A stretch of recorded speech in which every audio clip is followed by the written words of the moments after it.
Hello friends, in second lecture we understand environmental setup for HTML5. To develop a web application using HTML, you can use simple editors such as Notepad or Go for IDEs like Visual Studio Code, Eclipse, etc., which makes coding easier. And to execute the application, you can use any commonly used browser such as Google Chrome, Mozilla Firefox, etc.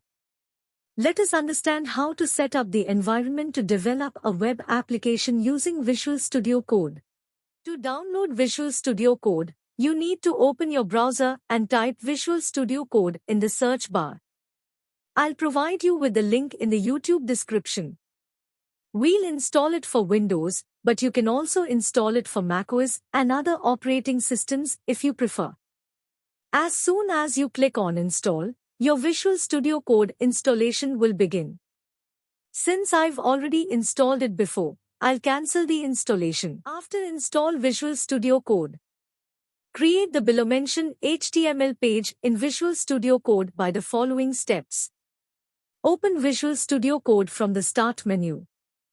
Once Visual Studio Code is launched, open your local workspace by clicking the File menu and selecting the Open Folder option. Create a new file by clicking the New File icon as shown below. Name the new file as index.html and type the below-mentioned code in it. To render this HTML file, right-click on index.html as shown in screen and copy the path of index.html into the browser. And the output will be displayed as below.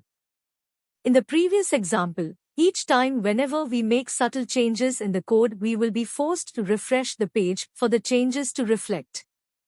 There is a solution to this in the Visual Studio Code.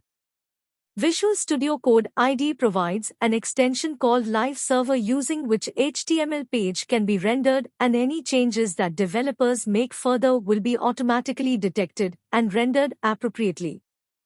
Once the Live Server extension is successfully installed, an HTML page can be rendered by right-clicking on the intended HTML page in the Explore tab and select the Open with Live Server option as shown below. And you can observe the output as below.